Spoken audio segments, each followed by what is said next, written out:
भारत महज 36 रनों पर सिमट गया। कोई भी बल्लेबाज दहाई का आंकड़ा पार नहीं कर पाया। एडिलेड टेस्ट में भारत का शर्मनाक प्रदर्शन। ऐसे घटिया प्रदर्शन के साथ जाहिर तौर पर टीम इंडिया ने कई शर्मनाक रिकॉर्ड भी बना डाले। भारत की दूसरी पारी 36 रन पर सिमट गई। दूसरी पारी में 36 रन पर ही टीम इंडिया सिमट कर रह गई। भारतीय टीम का टेस्ट क्रिकेट में ये सबसे छोटा स्कोर है। पहले टेस्ट में भारत की स्थिति बेहद खराब हो गई है। दिसंबर 2020 भारत के नाम जब ये शर्मनाक रिकॉर्ड दर्ज हुआ तो ऐसा लगा कि अब कुछ बचा ही नहीं। इज्जत मिट्टी में मिल गई। टीम इंडिया भरे स्टेडियम में लुट चुकी थी।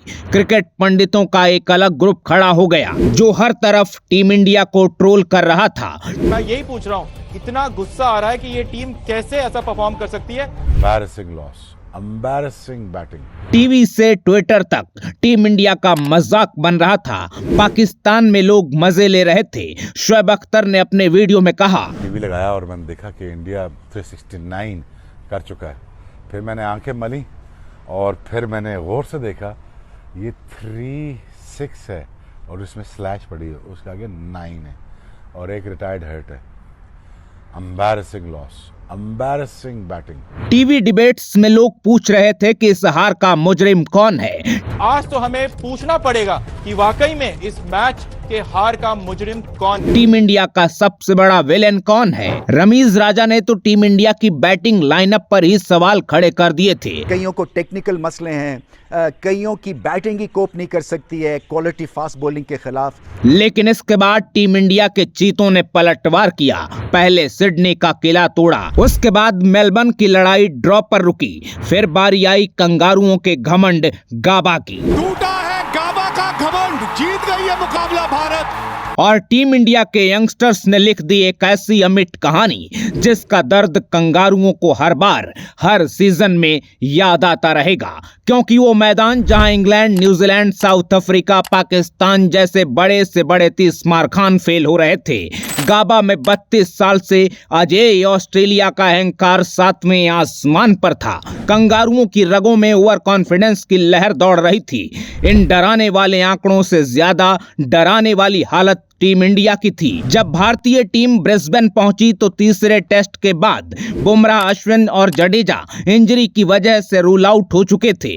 गाबा पहुंचने से पहले आधी टीम घायल हो चुकी थी। ड्रेसिंग रूम टेम्पररी हॉस्पिटल में बदल चुका था। गाबा के निर्णायक मुकाबले के लिए टीम इंडिया के पहले लाइन के कई प्लेयर आउट थे। चोटिल खिलाड़ियों की लिस्ट लंबी थी। शमी को दाएं हाथ में चोट थी, उमेश यादव को काफ इंजरी थी, केएल राहुल को बाईं कलाई में चोट लगी थी, जडेजा का बायां अंगूठा चोटिल था, पंत की बाईं कोहनी, हनुमा बिहारी को हैमस्ट्रिंग, बुमराह पेट की मांसपेशियों में खिंचाव की वजह से बाहर थे और अश्विन पीठ में दर्द की वजह से। कैप्टन रहाणे के सामने एक के बाद एक चैलेंज खड़े थे और टीम इंडिया की सबसे बड़ी चिंता थी गाबा में ऑस्ट्रेलिया का अटूट रिकॉर्ड। और यही वजह थी कि जो अब तक नेट में बॉलिंग कर रहे थे, सीरीज के फाइनल मैच में उनको डेब्यू कैप मिली। वॉशिंगटन सुंदर और टी नटराजन। टीम इंडिया का तरकश नए कंधों पर सजा था और अब इन्हें ही धुरंधर बनकर गाबा का मैदान जीतना था। नमस्ते, आप देख रहे हैं एबीसी स्पोर्ट्स और ये है the great story of Gabba. Sydney में ऑस्ट्रेलिया को धूल चटाने के बाद अब गाबा में टीम इंडिया का सामना कंगारुओं के घमंड से था। एक तरफ था ऑस्ट्रेलियाई कैप्टन का अहंकार तो दूसरी ओर टीम इंडिया के कैप्टन रहाणे की शिष्टता और सौम्यता। लेकिन वक्त टीम इंडिया के इम्तिहान का एक भी मौका नहीं छोड़ना चाहता था। सिक्का उछला तो रहाणे फिर एक बार टॉस हार गए। ऑस्ट्रेलिया ने पहले बैटिंग का फैसला किया। भारत के सामने सबसे बड़ा चैलेंज था एक साथ 3 प्राइम बॉलर्स का ना होना। गाबा में ये रेयर मौका था जब बुमराह, जडेजा, अश्विन तीनों टीम से आउट थे। लेकिन सबसे अच्छी बात ये थी कि टीम इंडिया के बॉलर्स ने उसी इंटेंसिटी के साथ शुरुआत की। मोहम्मद सिराज ने अपने पहले ही ओवर में वार्नर को वापस भेज दिया। 17 रन के स्कोर पर शार्दुल ठाकुर ने ऑस्ट्रेलिया के दूसरे ओपनर को भी रवाना कर दिया। लेकिन इसके बाद कहानी इतनी आसान नहीं थी, क्योंकि मैदान पर थे अपने प्राइम फॉर्म में चल रहे मार्नस लाबुशेन और ऑस्ट्रेलिया के सबसे भरोसेमंद बैटर स्टीव स्मिथ। दोनों ने मिलकर टीम इंडिया की टेंशन बढ़ा दी थी, लेकिन तभी कैप्टन रहाणे ने स्टीव स्मिथ के खिलाफ अपना तुरुप का इक्का उतारा। वॉशिंगटन सुंदर ने आते ही स्टीव स्मिथ की छुट्टी कर दी। टीम इंडिया ने राहत की सांस ली, लेकिन अगले ही ओवर में इलेक्ट्रिक फील्डर रहाणे के हाथ से लाबुशेन का कैच छूट गया। लाबुशेन ने इस जीवनदान का भरपूर फायदा उठाया और फेमस सेंचुरी बनाई। ऑस्ट्रेलिया की पारी 93 रनों पर 3 विकेट से 200 पर 3 तक पहुंच चुकी थी, लेकिन तभी पहला मैच खेल रहे टी नटराजन की आत्मा जागी। नटराजन ने पहले लाबुशेन और फिर मैथ्यू वेट को लपेटा। शार्दुल और वॉशिंगटन ने खतरनाक हो रहे टिम पेन और कैमरून ग्रीन को भेजा। इसके बाद टीम इंडिया ने डैमेज कंट्रोल तो कर लिया, लेकिन ऑस्ट्रेलिया के मिडिल ऑर्डर ने अपना काम कर दिया था। पहली पारी खत्म हुई तो ऑस्ट्रेलिया मजबूत स्थिति में था। 369 रनों का स्कोर किसी भी विजिटिंग टीम का हौसला पहली पारी में ही पस्त करने के लिए काफी था, लेकिन भारतीय खेमा इस बात में खुश था कि जिस तरह का अनुभवहीन बॉलिंग अटैक था, उस हिसाब से ऑस्ट्रेलिया को सही समय पर रोका गया है और अब बारी थी भारतीय बल्लेबाजों की। भारत के लिए ओपन करने उतरे रोहित शर्मा और शुभमन गिल, लेकिन वार्नर की तरह शुभमन गिल भी सस्ते में लौट गए। 11 के स्कोर पर गिल और 60 के स्कोर पर रोहित शर्मा की वापसी हुई। इसके बाद बारिश ने खलल डाला और दूसरे दिन के खेल पर ब्रेक लगा। अब इंतजार था तीसरे दिन की सुबह का। एक तरफ मॉर्निंग सेशन में कोलैप्स का डर था, दूसरी तरफ थी बदले की आग में जल रही टीम इंडिया से फाइटिंग कमबैक की उम्मीद। डर और उम्मीद के बीच तीसरे दिन का खेल शुरू हुआ। पुजारा और रहाणे ने मिलकर सबसे खतरनाक फेज को निकाल दिया। दोनों सेट हो चुके थे, लेकिन जॉश हेजलवुड ने पुजारा की दीवार में सेंध लगा दी। अब सवाल था कि भारत की पारी कौन संभालेगा, क्योंकि एक बार ऑस्ट्रेलिया को पहली पारी में बड़ी लीड मिली तो मैच में टीम इंडिया की वापसी मुश्किल होगी। कुछ ही देर में यह संकट और गहरा गया जब 144 के स्कोर पर भारत का चौथा विकेट गिरा। कप्तान अजिंक्य रहाणे निराश होकर वापस लौटे। ऑस्ट्रेलियाई अटैक के सामने फिर एक बार टीम इंडिया का डिफेंस टूट रहा था। इस बीच मयंक अग्रवाल आउट हुए तो 161 के स्कोर पर आधी टीम पवेलियन लौट चुकी थी। अब तक भारत के सभी बल्लेबाजों को स्टार्ट मिला था, लेकिन कोई भी उसे बड़े स्कोर में कन्वर्ट नहीं कर पा रहा था। अब आखिरी उम्मीद ऋषभ पंत थे, लेकिन 186 रनों पर पंत लौटे तो ज्यादातर लोगों ने उम्मीद छोड़ दी, क्योंकि सब यही सोच रहे थे कि बहुत लड़ेंगे तब भी 250 के पार जाना मुश्किल होगा। लेकिन वॉशिंगटन सुंदर और शार्दुल ठाकुर के मन में कुछ और ही चल रहा था।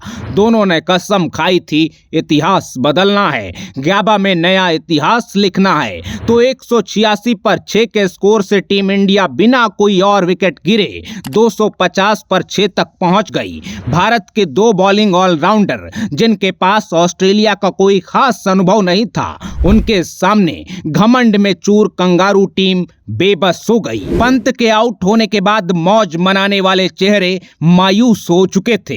सुंदर और ठाकुर ने अपने अपने अर्धशतक पूरे किए, शतकीय साझेदारी की। 309 पर शार्दुल ठाकुर आउट हुए तो टीम इंडिया और ऑस्ट्रेलिया के बीच सिर्फ 60 रनों का फासला था। सुंदर ने आखिर तक लड़ाई लड़ी और टीम इंडिया को कंगारुओं के और करीब ले गए। आखिरकार तीसरे दिन टीम इंडिया की पारी 336 पर खत्म हुई। वॉशिंगटन सुंदर और शार्दुल ठाकुर के दम पर अब फासला इतना कम था कि इंडियन ड्रेसिंग रूम में नई एनर्जी आ चुकी थी। सुंदर और ठाकुर ने रास्ता दिखा दिया था कि अगर अपने लेवल पर सबने अपना बेस्ट दिया तो गैबा की कहानी पलटने से कोई रोक नहीं सकता। अब मैच बैलेंस दिख रहा था, बस भारतीय टीम को किसी तरह ऑस्ट्रेलिया को जल्दी से जल्दी रोकने की जरूरत थी।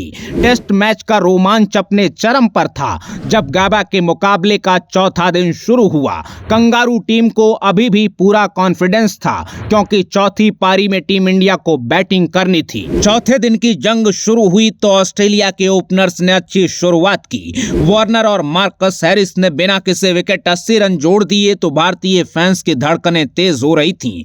लग रहा था इनएक्सपीरियंस बॉलिंग अटैक अब शायद ऑस्ट्रेलिया को पकड़ नहीं पाएगा, लेकिन फिर एक बार गोल्डन आर्म्स वाली सुंदर और ठाकुर की जोड़ी ने पार्टनरशिप तोड़ी। एक के बाद एक दोनों ओपनर्स को वापस भेजा, लेकिन प्लेटफॉर्म सेट था तो लाबुशेन और स्मिथ ने मैदान पर उतरते ही हमला बोल दिया। दोनों तरफ से तेजी से रन लीक हो रहे थे। ऐसा लग रहा था कि ऑस्ट्रेलिया एक बड़ी बढ़त बनाने जा रहा था, लेकिन तभी एक ऐसा तूफान आया जिसका शायद किसी को अंदाजा नहीं था। नाम था मोहम्मद सिराज। सिराज ने एक के बाद एक लगातार 3 झटके दिए। पहले लाबुशेन को लपेटा, फिर मैथ्यू वेड को खाता भी नहीं खोलने दिया और उसके बाद स्मिथ की वापसी। मैच में टीम इंडिया के ऐतिहासिक कमबैक का ये दूसरा मोड़ था और इसके बाद भारतीय टीम ने कंगारुओं को उठने का मौका नहीं दिया। बल्ले से तबाही मचाने के बाद शार्दुल ठाकुर ने गेंद से भी कमाल कर दिया। सिराज और शार्दुल ने मिलकर ऑस्ट्रेलिया को 300 के अंदर समेट दिया। चौथे दिन का संघर्ष खत्म होने पर टीम इंडिया के सामने 329 रनों का टारगेट था। टेस्ट क्रिकेट के आखिरी दिन ऑस्ट्रेलिया की धरती पर, वो भी ऐसे मैदान पर जहां कंगारू अब तक अजेय थे, ये 329 रनों का लक्ष्य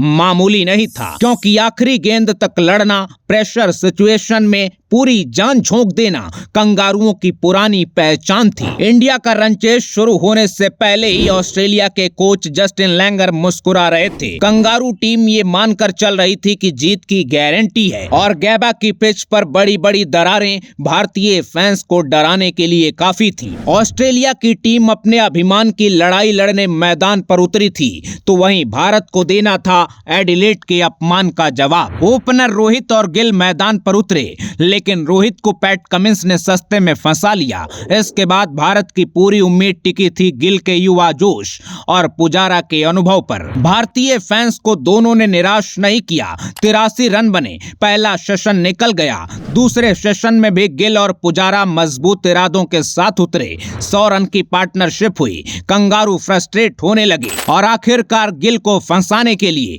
ऑस्ट्रेलिया ने नेथन लायन को उतारा। लायन का प्लान कामयाब रहा। गिल शतक से चूक गए, लेकिन 91 रन बनाकर वो अपना काम कर चुके थे। अब इसके बाद आए कप्तान रहाणे, लेकिन धीरे धीरे सेट हो रहे रहाणे को कमिंस ने वापस भेज दिया। अब टीम इंडिया फिर एक बार मुश्किल में थी। पुजारा एक एंड पर डटे थे, लेकिन दबाव बढ़ता जा रहा था, तो टीम इंडिया ने बड़ा रिस्क लिया। पंत को प्रमोट करके मयंक अग्रवाल से पहले भेजा गया। पंत पुजारा के साथ जम गए। दूसरा सेशन पार हुआ तो भारतीय टीम 3 विकेट खोकर 183 रन जुटा चुकी थी। आखिरी सत्र में टीम को अभी 146 रनों की जरूरत थी।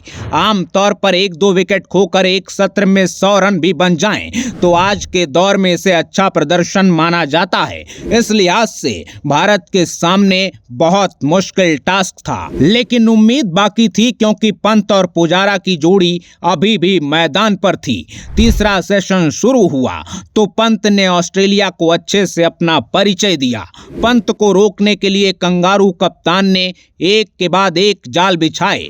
तमाम पैंतरे चले, लेकिन पंत को रोकना नामुमकिन हो रहा था। 3 विकेट पर अब स्कोर 228 का हो चुका था। भारत अपने लक्ष्य से सिर्फ 100 रन दूर था।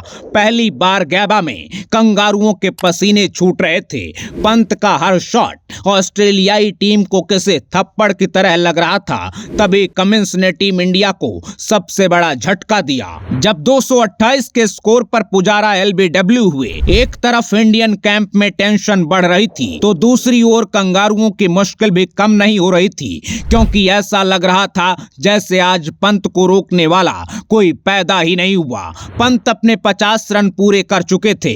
अब भारत को गैबा का इतिहास बदलने के लिए 16 ओवर में 74 रन चाहिए थे, लेकिन रास्ता अब भी आसान नहीं था, क्योंकि कंगारुओं का ये यकीन अभी भी जिंदा था कि ये वही मैदान है जहां 32 29 साल से उन्हें कोई हरा नहीं सका। इस बीच मयंक अग्रवाल सिर्फ 9 रन बनाकर लौट गए तो कंगारुओं को कमबैक का एक और चांस दिखा। लेकिन अब मैदान पर उतरे पहली पारी में ऑस्ट्रेलिया को थका देने वाले वॉशिंगटन सुंदर।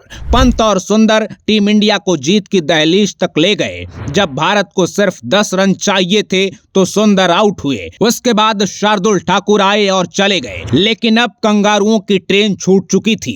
एक एंड पर अंगद की तरह पैर जमाकर खड़े पंत ने ऑस्ट्रेलिया के लिए सब कुछ खत्म कर दिया था। भारत 325 रनों तक पहुंच चुका था। ऐतिहासिक जीत से सिर्फ एक बाउंड्री दूर और स्ट्राइक पर थे ऋषभ पंत। पंत ने बिना समय गंवाए अपने अदम्य साहस से गाबा में नया इतिहास लिख दिया।